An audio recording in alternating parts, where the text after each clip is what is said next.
করি। আউযু বিল্লাহি মিনাশ শাইতানির রাজিম। বিসমিল্লাহির রহমানির রহিম। রব্বি জিদনি ইলমা। রব্বি জিদনি ইলমা। রব্বি জিদনি ইলমা। ربي يسر ولا تعسر وتمم علينا بالخير. رب اشرح لي صدري ويسر لي أمري واحلل عقدة من لساني يفقه قولي. তো এবার আমরা পড়া শুরু করি। যে আমরা বিগত যে আমাদের ক্লাসগুলো গিয়েছে সেই ক্লাসগুলোতে আমরা, যদি আমি ভুল না করে থাকি, আমরা হচ্ছে আরবি যুক্ত বর্ণ এর উপর দক্ষতা যাচাই, এটা আমরা দেখেছিলাম। এটার সাথে আরবি যুক্ত বর্ণের রূপ, এটাও আমরা দেখেছিলাম। তো আজকে আমরা নতুন কিছু শিখব। নতুন আহ, কিছু শেখার আগে আমরা একটু একটা জিনিস একটু যাচাই করি যে আমরা আদৌ বুঝতে পারছি কিনা। যে অনেকেই আমরা হয়তো এই নামটির সাথে আমরা আহ, জানি না বা আহ, শুনিও নি কখনো, যে তাশকিল শিখুন কোরআন শুদ্ধ ভাবে পড়ুন। তাশকিল জিনিসটি কি, এটা হয়তো আমরা অনেকেই হয়তো এখন চিন্তা ভাবনায় পড়ে গেছি যে তাশকিল জিনিসটা কি, আদৌ শুনিনি। ভয় পাবার কিছুই নেই। তাশকিল হচ্ছে আমরা যে সব সময় ছোট থেকেই শিখে এসেছি যে হরকত কাকে বলে, তানবিন কাকে বলে, এই জিনিসের সমগ্র নাম হচ্ছে তাশকিল। যে হরকত, যে আমরা হরকত ছাড়া কখনোই আরবি হরফ পড়তে পারবো না। তো আহ, তাশকিল শব্দের অর্থ হচ্ছে সাজানো, সাজানো বা গঠন করা। যে আরবি আমরা যখন একটা বর্ণ, একটা ওয়ার্ড গঠন করব, তখন অবশ্যই জবর জের পেশ থাকতে হবে। তো সেটাকে আরবিতে হচ্ছে তাশকিল বলা হয়। এবং তাশকিলের আর একটা শব্দ হচ্ছে হরকত। তো আরবি ভাষায় বর্ণের সঠিক উচ্চারণে নির্দেশ করার জন্য ব্যবহৃত হয়। তো এবার আমরা হচ্ছে তাশকিল দেখি। তাশকিল হচ্ছে হরকত তাশকিলের মধ্যে অন্তর্ভুক্ত। আহ এক জবর এক জের এক পেশকে হচ্ছে কি হরকত বলা হয়। হরকত কাকে বলে, আমরা যদি কেউ যদি আমাদের কোশ্চেন করে, সেক্ষেত্রে আমরা বলবো হচ্ছে কি এক জবর এক জের এক পেশকে হরকত বলে। যেমন উদাহরণ এখানে আমি দিয়েছি, যেমন কাতাবা, কাব জবর কা, তা জবর তা, বা জবর বা, কাতাবা। তারপর হচ্ছে ফি, ফাইয়াজের ফি। তারপর হচ্ছে কুতুবুন, কাপ পেশ কু, তা পেশ তু, বা দুই পেশ বুন, কুতুবুন। তো এটা হচ্ছে তাশকিল। তাশকিলের জবর জের পেশ, এটাকেই তাশকিল বলা হয়। তারপরে হচ্ছে তানবিন, এটাও তাশকিলের অন্তর্ভুক্ত। দুই জবর দুই জের দুই পেশকে তানবিন বলা হয়, এটাও হচ্ছে তাশকিলের অন্তর্ভুক্ত। তো এবার হচ্ছে আমরা যেহেতু এখানে আমরা শিখেছি যুক্ত বর্ণগুলো, আমরা শিখেছি যে যুক্ত বর্ণের রূপ দেখতে কেমন হয়। তো আজকে হচ্ছে যুক্ত বর্ণের সাথে আমরা শিখব হচ্ছে কিভাবে একটা ওয়ার্ড মেকিং করতে হয়, তৈরি করতে হয়। যেমন আমরা এখানে হরকতের প্রথমে হচ্ছে আমরা হরকত দিয়ে শুরু করি। তাশকিলের অন্যতম একটি আহ যে ব্যবহার, সেটা হচ্ছে হরকত। এই হরকত ছাড়া আমরা কখনোই কোনো ওয়ার্ড তৈরি করতে পারবো না। তো এখানে আমি ছোট ছোট কিছু ওয়ার্ড তৈরি করেছি, সেটা আপনারা অনায়াসে পেয়ে যাবেন সব জায়গায়। তো আমরা দেখি ওয়ার্ড গুলো। বা জবর বা, বা জবর বা, বাবা। এই যে আমরা দেখি এখানে হচ্ছে বা জবর বা, বা জবর বা, বাবা এখানে একটা দেওয়া আছে। তারপর হচ্ছে দালের উপরে জবর দিয়ে দেওয়া হয়েছে, দাল জবর দা, দাল জবর দা, দাদা। নুন জবর না, নুন জবর না, না না। দাল জবর দা, দাল জের দি, দাদি। নুন জবর না, নুন জের নি, নানি। আমরা যে দাদা দাদি নানা নানি বলি, এগুলো হচ্ছে সবই আরবি হরফ, আরবি শব্দ, আরবি হরফ দিয়ে এগুলো গঠন করা হয়েছে। এগুলো কোনো বাংলা শব্দ না, কিন্তু বাংলা এগুলো মিশ্র শব্দ হিসাবে ব্যবহৃত হয়। এগুলো হচ্ছে আরবি শব্দ। তারপর হচ্ছে ফুফু, খলু, খ জবর খ, লাম পেশ লু, খলু, হাজের হি, ইয়া জবর ইয়া, হিয়া, কাব জবর কা, তা জবর তা, বা জবর বা, কাতাবা। তারপর হচ্ছে কাব জবর কা, বা পেশ বু, র জবর র, কাবু র, খ জবর খ, শিন যে শি, ইয়া জবর ইয়া, খশিয়া, কফ পেশ কু, তা যে তি, লাম জবর লা, কুতিলা, হা পেশ হু, ওয়া জবর ওয়া, হুয়া, নুন জবর না, ঝা জবর ঝা, লাম জবর লা, না ঝালা, র জবর র, ফা জবর ফা, আইন জবর আ, রফা আ। তো এবার আমরা দেখলাম যে কিভাবে আমরা যুক্ত বর্ণ ওয়ার্ড গুলো মেকিং করব। ইনশাল্লাহ আমরা সবাই মোটামুটি পারবো। তারপরে হচ্ছে আমরা আরো কিছু ওয়ার্ড মেকিং দেখি, তাহলে আমরা আরেকটু বুঝতে পারবো। যেমন জবরজের, জবরজের পেশের সাথে আমরা একটু যদি এবার সাকিন নিয়ে যদি চিন্তা করি, জজম বা সাকিন, সেটাকে আমরা যদি একটু সাথে যদি আমরা তৈরি করে আমরা একটু পড়ার চেষ্টা করি। যেমন হা বা জবর হাব, এটা হচ্ছে হা হচ্ছে আমার একটি ওয়ার্ড, এবং আমরা যুক্ত যখন করব, যুক্ত করার জন্য হচ্ছে আমাদের কিছু যুক্ত করার গ্রামার দরকার পড়ে। যেমন জজম বা সাকিন, তার সাথে আছে হচ্ছে তাসদিদ। তাসদিদ এবং সাকিন এগুলো হচ্ছে তাসবিতের অন্তর্ভুক্ত। তো তাসবিদ আমরা যদি না পারি, তাহলে আমরা ওয়ার্ড মেকিং গুলো করতে পারবো না, যুক্ত করতে পারবো না। এগুলো আমাদের জানতে হবে যে কিভাবে এগুলো তৈরি হয়, এগুলো কিভাবে একের সাথে অন্যের উচ্চারণ করতে হয়। যেমন সাকিন যদি আমরা বলি, আজকে হচ্ছে আমরা সাকিন নিয়ে কথা বলবো। তো সাকিনে হচ্ছে যে ওয়ার্ডটির উপরে সাকিন থাকবে, যেই শব্দটার উপরে, আরবি বর্ণটার উপরে, তো সেই বর্ণটা হচ্ছে একবার উচ্চারিত হবে, দুইবার না। যেমন হা বা জবর হাব, হা জিম জবর হাজ, হা ওয়া জবর হা মিম জবর হাম, হা ওয়াও জবর হাও, হা ওয়াও জবর,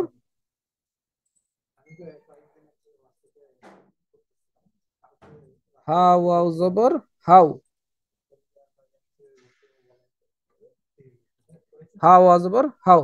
হামজা নুন জের ইন, হামজা জিম জের ইজ, বা হামজা জের বি, মিম লাম জের মিল, লাম বা পেশ লুব, লাম হা পেশ লুহ, দাল সিন পেশ দুস, লাম র পেশ লুর। এভাবে হচ্ছে অক্ষরগুলো একবার করে উচ্চারণ হবে। যে আমরা হরকতের সাথে যদি সাকিন দেই, তাহলে হচ্ছে এভাবে একবার করে উচ্চারণটা হবে। সাকিনের হরফ সবসময় একবার উচ্চারিত হয়, এটা কখনোই দুইবার উচ্চারণ হয় না, এটা সবসময় একবার উচ্চারণ হবে। এটা আমরা সবসময় একটু মাথায় রাখবো। ইনশাল্লাহ আমরা পড়তে পড়তে আমাদের এটা জেহানে চলে আসবে যে আমরা কিভাবে উচ্চারণগুলো করব। আমরা আবার একটু চেষ্টা করি, তো আমার সাথে সাথে আপনারা একটু বলার চেষ্টা করবেন। হা বা জবর হাব, হা জিম জবর হাজ, হা মিম জবর হাম, হা ওয়াও জবর হাও, হামজা নুন জের ইন, হামজা জিম জের ইজ, বা হামজা জের বি, মিম লাম জের মিল, লাম বা পেশ লুব, লাম হা পেশ লুহ, দাল সিন পেশ দুস, লাম র পেশ লুর। এভাবে হচ্ছে আমরা যজম দিয়ে আমরা শিখবো, আমরা পড়বো। এটা যত পড়বো আমরা তত ইনশাল্লাহ আমরা এটা সম্বন্ধে অবগত হব, এবং এটা আমাদের মাথায় থাকবে যে এটা কিভাবে এটা হলো, কিভাবে পড়তে হবে, এই জিনিসগুলো মাথায় গেঁথে যাবে। আমরা যত পড়বো তত শিখবো। তো এবার ইনশাল্লাহ আমরা আহ, আমাদের যে আরবি যে যুক্ত বর্ণগুলো আমরা দেখেছিলাম, সেটাতে আমরা একটু প্র্যাকটিস করি। তো আমরা ইনশাল্লাহ আশা করি আমরা সবাই পারবো।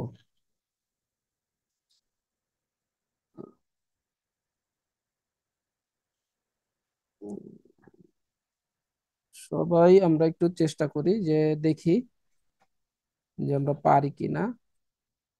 যেমন আমি স্লাইডের একটু নিচের দিকে নিয়ে আসি, যেমন দেখেন এখানে হচ্ছে তাশকিল দিয়ে দিয়ে শুরু করেছি, কিভাবে আমরা তাশকিল গুলোকে ব্যবহার করে আমরা আরবি বর্ণগুলোকে আমরা লিখব। যেমন এই জায়গায় দেখেন হামজার উপরে হচ্ছে কি দিয়েছি, জবর দিয়েছি, আইনের উপরে পেশ, জালের উপরে হচ্ছে আহ পেশ, তারপরে হচ্ছে বার নিচে জবর, লামে আল্লাহর উপরে তাসদিদ, তারপরে জবর, তারপরে হচ্ছে আমাদের হার নিচে জের, মিমের নিচে জের, আহ নুনের উপরে হচ্ছে জবর, শিনের উপরে হচ্ছে তাসদিদ, জবর। এভাবে হচ্ছে আমরা অক্ষরগুলো সাজিয়েছি। যে এটা যদি আমরা তাশকিল দিয়ে সম্পূর্ণভাবে বলতে যাই, তাহলে এটা হবে হচ্ছে আউযু বিল্লাহি মিনাশ শাইতানির রাজিম, আউযু বিল্লাহি মিনাশ শাইতানির রাজিম। তো এই জিনিসটাই আমরা এখানে একটু আহ, লিখে দেখি যে আমরা পারি কিনা। তো আমরা এখানে দেখি হামজার উপরে হচ্ছে কি জবর, এই যে আমরা জবর দিলাম। তারপর হচ্ছে আইনের উপরে হচ্ছে পেশ, যেহেতু এই জায়গায় আইনের সাথে ওয়াও যুক্ত আছে, তাহলে এটার উপরে কি হবে, সাকিন হবে। তো আমি সাকিনটাকে এই চিহ্ন দ্বারা প্রকাশ করলাম, কারণ এখানে এই যে আলিফ, আইন ওয়া পেশ, উ,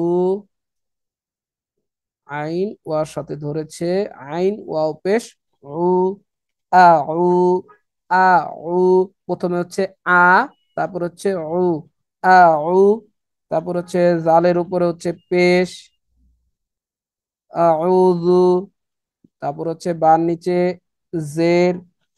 যেহেতু আমরা বলেছি আমরা তাশকিল শিখছি, তো তাশকিলের জন্য হচ্ছে আমাদের কিছু অক্ষর যুক্ত করতে হয়। তো সেই অক্ষরগুলো যুক্ত করতে গিয়ে আমরা দেখি যে আমাদের তাসদিদ ব্যবহার করতে হবে, সাকিন ব্যবহার করতে হবে, হরফে ইল্লাত ব্যবহার করতে হবে। তো আমরা এখন এই যে লামে আল্লাহর উপরে হচ্ছে তাসদিদ দিয়েছি, এবং হচ্ছে খাড়া জবর। যেহেতু এটি লামে আল্লাহ, আমার আল্লাহ শব্দের অর্থ আল্লাহ যদি আমরা উচ্চারণ করি সেক্ষেত্রে আল্লাহ যেহেতু বড়, তার নামটাও ওভাবে বড়র মতন করেই বলতে হবে। সম্পূর্ণ মুখ জুড়ে আমাদের উচ্চারণটি করতে হবে, আল্লাহ।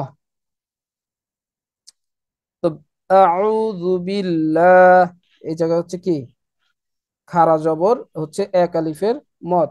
এখানে হচ্ছে আমাদের এক আলিফ টানতে হবে, এক আলিফ পরিমাণ টানতে হবে।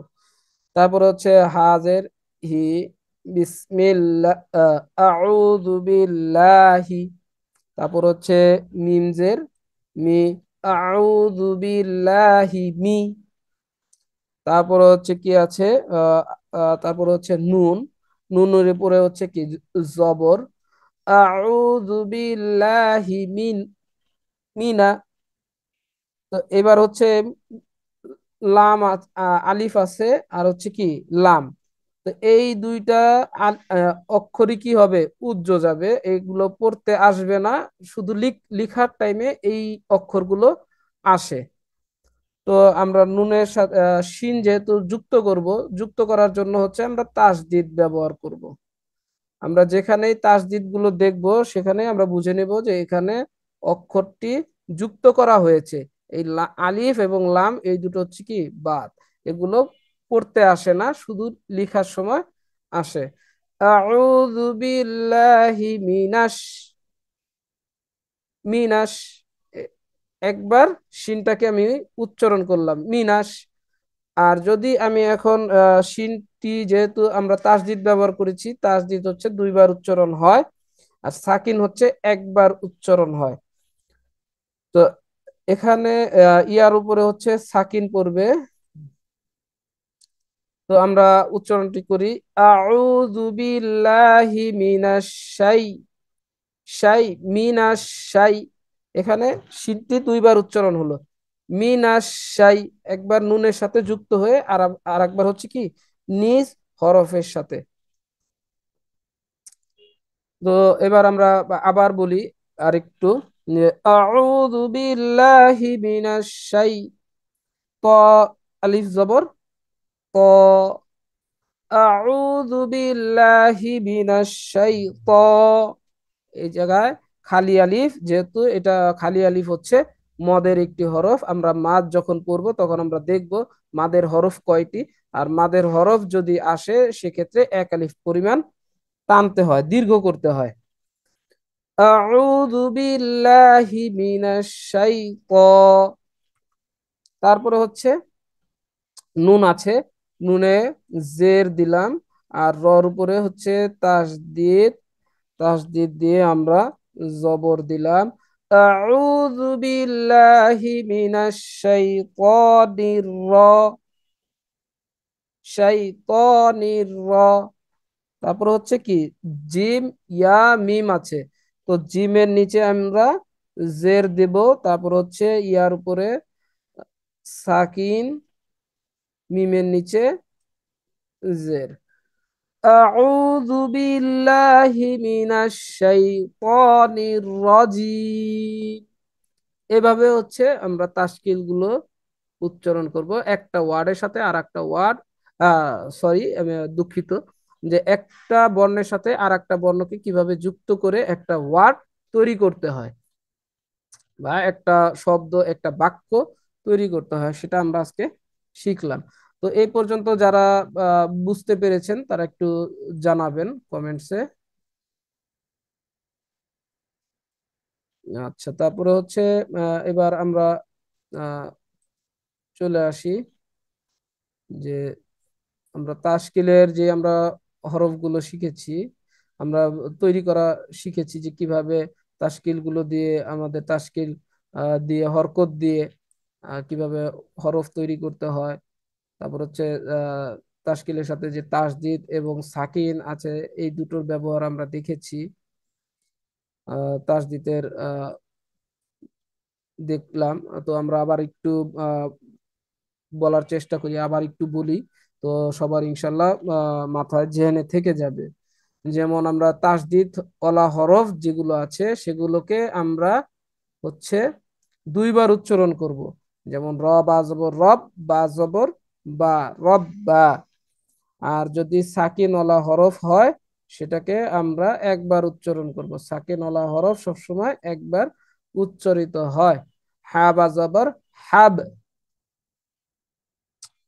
আবার আমরা একটু বলি, তাহলে আবার একটু মাথায় থেকে যাবে ভালো মতন, যে আহ, হা বা জবর হাব, এটা হচ্ছে কি বা একবার উচ্চারণ হচ্ছে। আর তাসদিদ ওয়ালা হরফ কয়বার উচ্চারণ হয়? দুইবার উচ্চারণ হয়। তাসদিদ ওয়ালা হরফ দুইবার উচ্চারণ হয়, একবার হচ্ছে ডান দিকের হরফের সঙ্গে, আর একটা হচ্ছে কি নিজ হরকতের সঙ্গে। হরকত বলতে আমরা এই যে জবরটাকে বলেছি, র বা জবর রব, বা জবর বা, রব বা, র বা জবর রব, বা জবর বা, রব বা।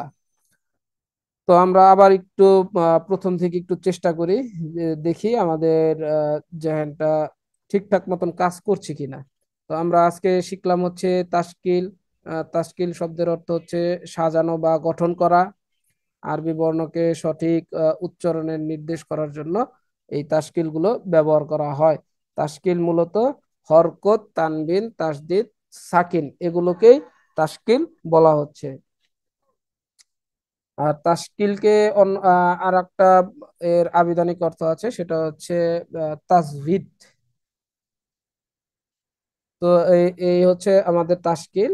আমরা দেখলাম তাশকিলের ভিতর আমরা হরকত দেখেছি। হরকত হচ্ছে জবর জের পেশকে হরকত বলা হয়। আর দুই জবর দুই জের দুই পেশকে তানভিন বলা হয়। দুই জবর দুই জের দুই পেশকে তানভিন বলা হয়। আহ সাকিন হচ্ছে সাকিনের দুইটা রূপ, দুই ভাবে সাকিন লেখা যায়। একটা হচ্ছে পেশের মতন, কিন্তু এখানে এই গোলটা হচ্ছে মাথাটা সম্পূর্ণ বৃত্তটা ভরা থাকবে, এখানে কোনো ফাঁকা থাকবে না, সেটা হচ্ছে কি সাকিন, এরকম একটা। তারপর হচ্ছে আহ আমরা আরবি পাঁচের মতন, আরবি আমরা যদি এক দুই কেউ লিখতে পারি বা পড়তে পারি তাহলে দেখব সাকিন হচ্ছে পাঁচের মতন কিছুটা। আর আরেকটা আমরা যে নাজেরা কোরআন শরীফ পড়ি অনেকে, বাংলা কোরআন শরীফ যেটাকে বলা হয় সাধারণ মানুষের জন্য, সেটার ভিতরে আমরা সাকিন দেখতে পাবো হচ্ছে এই যে এরকম। এইভাবে হচ্ছে সাকিন গুলো আমরা চিনে থাকি। তো সাকিনের উচ্চারণ হচ্ছে একবার হা বাজবর হাব, সে শুধু তার ডান দিকের হরকতের সাথেই উচ্চারিত হয়, সে একা একা উচ্চারিত হতে পারে না। আর তাসদিদওয়ালা হরফ দুইবার উচ্চারিত হয়, একবার হচ্ছে ডান দিকের হরকতের সঙ্গে এবং দ্বিতীয়বার হচ্ছে নিজ হরকতের সঙ্গে, নিজ হরকতের সঙ্গে, যেমন র বাজবর রব বাজবর বা, রব বা। এই হচ্ছে আজকে আমাদের তাশকিলের যে বিবরণটি আমরা শিখলাম, এবং এটি আমরা একটু প্র্যাকটিসও করলাম। তো এখন যদি এর ভিতর কারো যদি সমস্যা হয়ে থাকে তো আমাকে কমেন্টসে জানাবেন। আর আমরা তো সবাই ইনশাল্লাহ বুঝতে পেরেছি। তা কারো বুঝতে সমস্যা নেই আহ, যদি থাকে আমাকে বলবেন।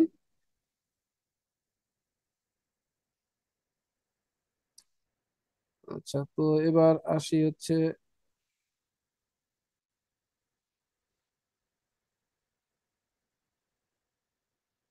আমরা এবার চলে যাই হচ্ছে আমাদের যে দৈনন্দিন যে মাস আলা আছে, সেটি আমরা ওই দিন শিখেছিলাম হচ্ছে নামাজে সুন্নতে মুআক্কাদা 12টি।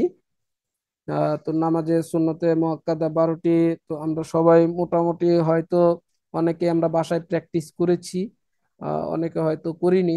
তো যারা করেছি তাদেরকে ধন্যবাদ। আর যারা করিনি তারা ইনশাল্লাহ আশা করি আল্লাহ তাআলা তাদেরকে শেখার তৌফিক দান করুক।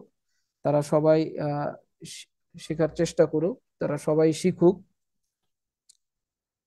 তো এবার হচ্ছে দৈনন্দিন মাসালায় হচ্ছে নামাজ ভঙ্গের কারণ আমরা শিখবো। যে আমরা অনেকে নামাজ পড়ি কিন্তু নামাজ পড়তে গিয়ে আমরা ভুলবশত অনেক সময় আমরা নামাজ, যে আমার অবচেতন মনে আবার নামাজ ছুটে যাচ্ছে, আমি বুঝতেও পারি না যে আমাদের নামাজটি ছুটে যাচ্ছে।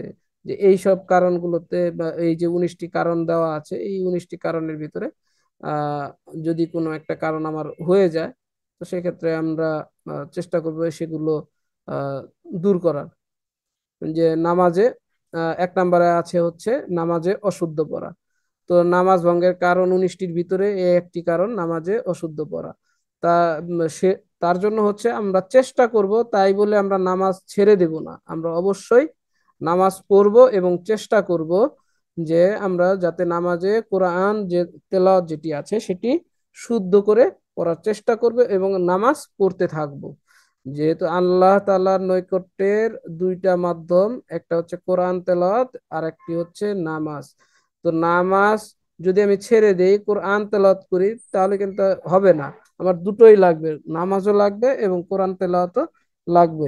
যেহেতু আমি নামাজের মাধ্যমে আল্লাহর সাথে সরাসরি সংযুক্ত হচ্ছি, আল্লাহ তাআলার সাথে আমি কথা বলছি, কথোপকথন করছি। তো সেক্ষেত্রে আমার কথাটা শুদ্ধ হওয়ার দরকার।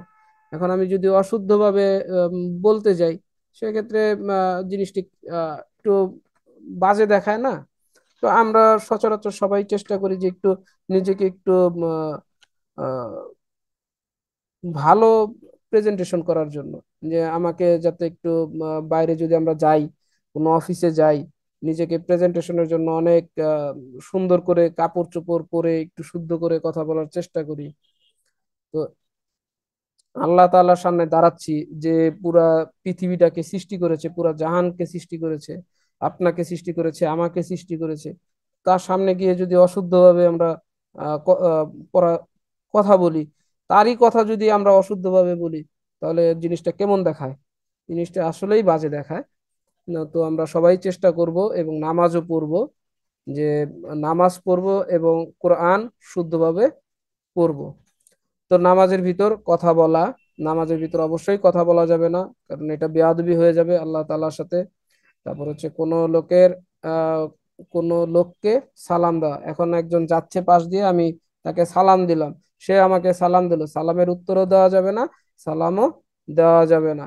তারপরে হচ্ছে আহ শব্দ করা, যেমন ধরেন আমি এখন পিঁপড়ায় কামড় দিল, আমরা অনেকে ব্যথা পেয়ে বলি না উফ, এই শব্দগুলো করা যাবে না। তারপরে আমরা দুঃখের যেই সংবাদগুলো পেয়ে থাকি, সেগুলোতেও কোনো জবাব দেওয়া যাবে না। বিনা অজরে কাশা, এখন আমার কাশি আসেনি, তারপরেও আমি কাশছি, সেটাও হচ্ছে কি নামাজ ভঙ্গের অন্যতম একটি কারণ। তারপর হচ্ছে আমলে কাসির করা, যে আমলটি নেই সে আমলটি, ফরজ নামাজে যে আমলটি নেই সে আমলটিও করা হচ্ছে কি আমলে কাসির করা। তারপর হচ্ছে বিপদে আহ, নামাজে, নামাজরত অবস্থায় যে একজন বিপদে পড়েছে, যেমন ধরেন আমার ব্যবসায় লস হয়ে যাচ্ছে, আমি নামাজে দাঁড়িয়ে কান্না করছি, এটা করা যাবে না।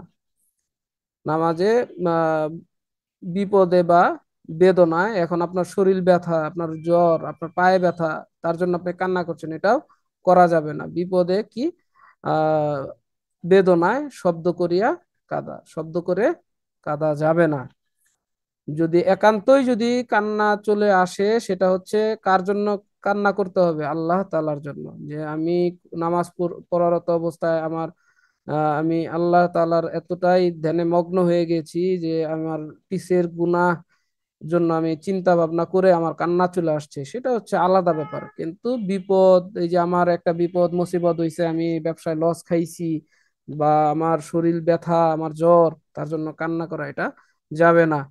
তারপর হচ্ছে 3 তাসবিহ পরিমাণ সতর খুলিয়া রাখা, 3 তাসবিহ পরিমাণ সুবহানা রব্বিয়াল আযীম, সুবহানা রব্বিয়াল আ'লা, এই যে শব্দ দুটা বললাম আমি, সুবহানা রব্বিয়াল আযীম, সুবহানা রব্বিয়াল আ'লা, এই যে শব্দ দুটা বললাম, এই শব্দ দুটাকে বলা হচ্ছে তাসবিহ। একটা হচ্ছে রুকুর তাসবিহ, আর একটা হচ্ছে কি সেজদার তাসবিহ। এই তাসবিহ গুলো তিনবার বলতে যেই সময় লাগে, এই সমপরিমাণ যদি সতর খুলিয়া থাকে, সতর খুলে থাকে, আমাদের পুরুষের সতর হচ্ছে আহ গলা থেকে, নাভি থেকে হাঁটু পর্যন্ত, এবং মহিলাদের হচ্ছে চুলের গোড়া থেকে পায়ের তলা পর্যন্ত।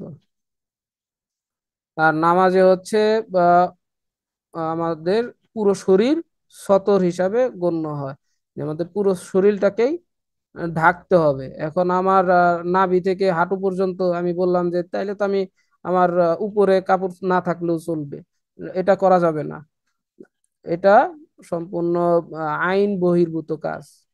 যে আমাদের যে আল্লাহ তাআলা যে মাসলা মাসাইল দিয়েছে, সেগুলো যে আমাদের বড় বড় ফকিহগণরা যে মাসলা মাসাইল দিয়েছে, তার আইন যে বহির্ভূত যে কাজগুলো, সেটার ভিতরে অন্তর্ভুক্ত হয়ে যাবে, এবং এর কারণে হচ্ছে আমাদের নামাজগুলো হবে না।